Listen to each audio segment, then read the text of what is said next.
तो प्यारे बच्चों, मैं आज आपके पास लेके आया हूँ जेई मेंस 2025 में 29 जनवरी को जो मैथ्स का पेपर हुआ है उसमें आपके पास ये फंक्शंस का क्वेश्चन था।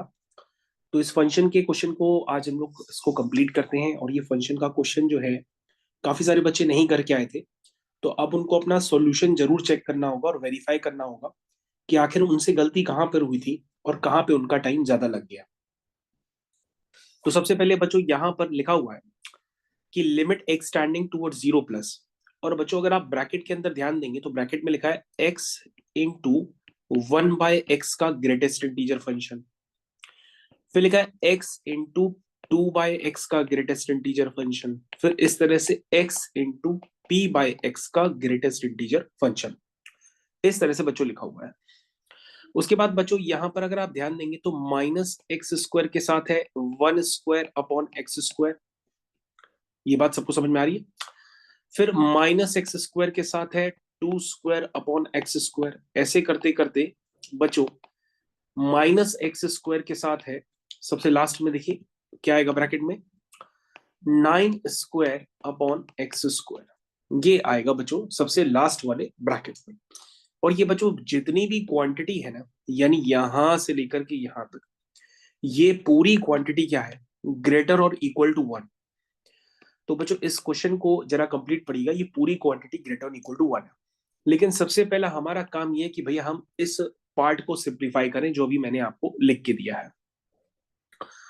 तो बच्चों अगर आप ध्यान से देखेंगे तो सभी बच्चों को पढ़ाया जाता है फंक्शंस की पहली क्लास में कि जो x होता है वो होता है greatest integer function of x plus fractional part of x। ये सभी को पढ़ाया जाता है। तो बच्चों यहां से ग्रेटेस्ट इंटीजर फंक्शन को आप लिख सकते हैं x minus fractional part of x। ऐसा आप कुछ लिख सकते हैं। तो बच्चों अब आपके पास 1/x का ग्रेटेस्ट इंटीजर फंक्शन है, तो आप 1/x को लिखेंगे, क्या लिखेंगे, 1/x minus fractional part of 1/x। क्या ये बात समझ में आ गई आप लोगों को? इस बात को तो समझ में आई गया।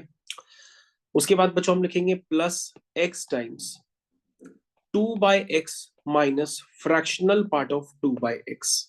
फिर से समझ में आ गया। प्लस बच्चों ये चलता चला जा रहा है, x इंटू ब्रैकेट क्या लिखेंगे, p/x minus fractional part of p/x। देखो बच्चों यहां तक आपको ये बात क्लियर हो जानी चाहिए, जिनको भी क्लियर नहीं। अब बच्चों आपको ध्यान देना होगा कि अगर x जीरो की तरफ टेंड करेगा तो 1/x किसकी तरफ टेंड करेगा, इन्फिनिटी की तरफ टेंड करेगा। देखो बच्चों यहां पर एक मिनट बात ध्यान ध्यान दीजिएगा कि यहाँ पे साफ साफ लिखा है कि x जीरो की तरफ टेंड करता है, ठीक है ना। तो 1/x इन्फिनिटी की तरफ टेंड करेगा, तो यहां से कंफ्यूजन क्रिएट हो जाता है। तो उस कंफ्यूजन को दूर करने के लिए आप एक काम कर सकते हैं, पहले आप x को मल्टीप्लाई करिए हर ब्रैकेट। जब मल्टीप्लाई करेंगे तो आपको समझ में आएगा कि यार अगर हम सिर्फ एक ही ब्रैकेट को देखें तो ये बन रहा है सबसे पहले x इंटू 1/x माइनस, यानी कि 1 minus x into fractional part of 1/x। फिर बचेगा 2 minus x into fractional part of 2/x। क्या ये बात समझ में आ रही है भाई? सभी लोग ध्यान से देखिए। फिर बनेगा p minus x into fractional part of p/x। सबको समझ में आ गया? अब बच्चों अब देखो यहाँ पे लिमिट में क्या दिया था कि x जाता है जीरो की तरफ। तो बच्चों किसी का भी अगर हम फ्रैक्शनल लेते हैं तो फ्रैक्शन लेने का मतलब वो वैल्यू आ जाती है 0 से 1 के बीच में। क्या ये बात सभी को क्लियर है कि फ्रैक्शन लेने से वो वैल्यू आ जाती है 0 से 1 के बीच में, यानी कि 0.2 0.3 इस तरह की आ जाती है। लेकिन अगर हम उसको 0 से ही मल्टीप्लाई कर देंगे तो ये वैल्यू क्या हो जाएगी, 0 हो जाएगी। इसका मतलब ये बच्चों जितने भी टर्म्स है ये सब 0 हो जाएंगे। तो आपके पास जो पहला वाला ये जो डब्बा है उसमें आपके पास क्या दिखाई देगा, उसमें आपको दिखाई देगा सिर्फ x इंटू 1/x से 1 आया, फिर 2 आया, फिर 3 आया। ऐसे करते करते बच्चों सिर्फ p आया। ये बच्चों मैंने कहां से कहां तक सॉल्व किया, सिर्फ मैंने अभी इतने पार्ट की चर्चा की है जिसको मैंने अभी ब्लू कलर से आपको शेड करके दिया है।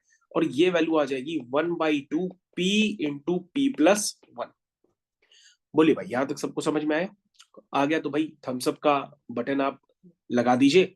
और नीचे अगर अभी आप भी आपको डाउट हो तो नीचे लिंक दिया हुआ है व्हाट्सएप गाइडेंस पे, आप वो भी पूछ सकते हैं अलग से।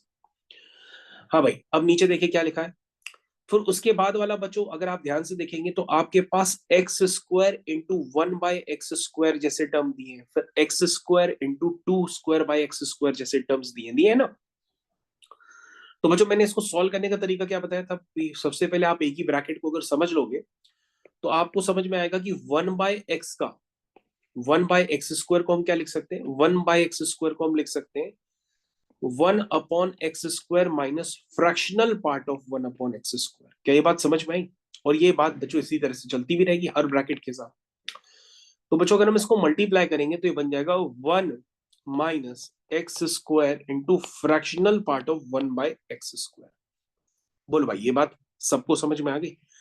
और बच्चों ये वैल्यू जो है ना, ये वैल्यू कहां से कहां लाई कर रही है, ये वैल्यू लाई कर रही है 0 से लेकर के 1 तक। ये 0 से 1 तक लाई करता है भाई किसी का भी अगर फ्रैक्शन। और अगर हम बच्चों लिमिट 0 जा रही है, अगर हम 0 से मल्टीप्लाई करेंगे तो ये सिर्फ बचेगा 1 और दूसरा वाला टर्म हो जाएगा 0 को मल्टीप्लाई करते हैं 0 इंटू 1 के बीच के नंबर से, तो वो सिर्फ 0 ही बनेगा क्योंकि लिमिट में x जा रहा है 0 की तरफ। यानी वो जो पहला वाला ब्रैकेट, ध्यान दीजिएगा भाई सभी लोग इधर ध्यान दें, ये पहले वाले ब्रैकेट से क्या आया 1 आया, क्लियर है। दूसरे वाले ब्रैकेट से बच्चों क्या आएगा 2² आएगा, तीसरे वाले ब्रैकेट से क्या आएगा 3² आएगा, ऐसे करते करते 9² तक आएगा। ये बात भाई सभी बच्चे ध्यान दें कि मैंने अभी आपको क्या समझाने का प्रयास किया। तो सबसे पहले इस प्रयास को आप समझने का देखिए भाई मैं क्या बताने की कोशिश कर रहा हूं। मैंने आपको सिर्फ ये बताया कि पहले ब्रैकेट से 1 आएगा, दूसरे ब्रैकेट से 2² आएगा, तीसरे ब्रैकेट से 3² आएगा, ऐसे करते करते बच्चों लास्ट में देखो क्या लिखा था 9² आ जाएगा। और बच्चों आप ये सब जानते हैं ये होता है 1/6 n+1 इंटू 2n+1 यानी कि 2 9 जा 18, 18+1 19। याद आ गया सबको? अब चलो उसको सॉल्व कर लेते हैं। तो बच्चों ये कितना आया 3 3 जा 9, 3 2 जा 6, 2 1 जा 2, 2 5 जा 10, 5 3 जा 15। तो बच्चों हो गया 15 इंटू 19। कितना आया 15 इंटू 19। भाई जल्दी से इसको सॉल्व कर लो 15 और 19 को, और मेरे को बता दो 15 इंटू 19 क्या आ रहा है। ये आ रहा है बच्चों 285। इसका मतलब बच्चों क्या हुआ, इसका मतलब ये हुआ कि बच्चों सबसे पहले आपका आया p इंटू p+1/2। जरा क्वेश्चन पे ध्यान देंगे, सबसे पहले वाले ब्रैकेट को सॉल्व किया था तो ये आया, माइनस दूसरे वाले ब्रैकेट को सॉल्व किया तो 285 आया। और ये वैल्यू बच्चों क्या है, ये वैल्यू बच्चों है ग्रेटर और इक्वल टू 1। वही भाई ये लिमिट लेने पर ऐसा कुछ आएगा। और बच्चों अगर हम इसको फर्दर करेंगे तो p इंटू p+1/2 ग्रेटर और इक्वल टू 286 हो जाएगा। और 286 को जब हम 2 से मल्टीप्लाई करेंगे, जरा सारे बच्चे हमको 286 को 2 से मल्टीप्लाई करके बताएं, 286 को 2 से मल्टीप्लाई करके बताएं। तो किसी बच्चे ने बताया 572 आएगा। अब बच्चों यहीं से आपको जस्टिफाई करना है कि भैया p की जो लीस्ट वैल्यू होगी वो क्या होगी, यही यहाँ पे क्वेश्चन में पूछी गई। तो बच्चों आपको अगर इसको सॉल्व करना पड़े तो आप इसको सॉल्व भी कर सकते हो, लेकिन अगर आप p को अगर ऐसे ही क्रॉस चेक करोगे तो आपको समझ में आएगा यार कि अगर हम 25 इंटू 25 करते हैं तो 625 आता है। याद आ रहा 25 का स्क्वायर क्या होता है 625, ये उससे पहले है। यानी कि 25 इंटू 25 ना करो, 25 इंटू 24 करो भाई, 25 इंटू 24 करिए, 25 इंटू 24 करिए, कितना आ रहा है 600 आ रहा है। क्या आ रहा है 600 आ रहा है। और 25 इंटू 25 किया था तो 625 आ रहा था। तो 625 तो बड़ा है ही, लेकिन 625 नहीं होगा क्योंकि 625 तो बड़ा है, लेकिन हमें लीस्ट वैल्यू चाहिए थी ना पी की क्या हो सकती है। ये बात समझने की कोशिश करिए, क्वेश्चन में लिखा है कि भाई हमें लीस्ट वैल्यू चाहिए कि पी की क्या होगी।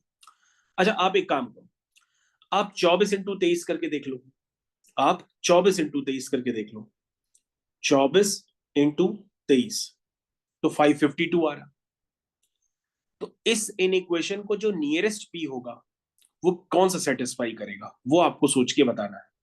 यानी p इंटू p+1 का जो प्रोडक्ट हो या तो वो 572 है या 572 से बड़ा हो। तो 24 इंटू 23 करते हैं तो 552 आ रहा है, तो 552 तो हो नहीं सकता है, तो 24 इंटू 23 से काम नहीं बन रहा है। लेकिन अगर हम 25 इंटू 25 तो कर ही नहीं सकते क्योंकि p इंटू p+1, लेकिन अगर हम 24 इंटू 25 करते हैं तो ये 600 आ रहा है। तो बच्चों अगर आप इस इक्वेशन को आप जैसे तैसे सॉल्व करेंगे तो आपके पास पी की वैल्यू निकल करके आ जाएगी। और जिन बच्चों को कुछ नहीं समझ में आ रहा भैया, वो वेविक और पैटर्न सीरीज को कर सकते हैं फैक्टराइज वगैरह करके। तो मेरे ख्याल से सारे बच्चों को ये समझ में आ गया होगा कि भैया अगर हमें आप पी की वैल्यू निकालेंगे तो अगर आप 24 × 25 करेंगे तो यहाँ पर 600 आ जाएगा, लेकिन 23 × 24 करेंगे तो काम गड़बड़ा आ जाएगा। तो पी की लीस्ट वैल्यू क्या होगी? पी की लीस्ट वैल्यू होगी 24। यानी आंसर आपका कितना हो जाएगा? 24 हो जाएगा। मेरे ख्याल से सभी बच्चों को समझ में आ गया।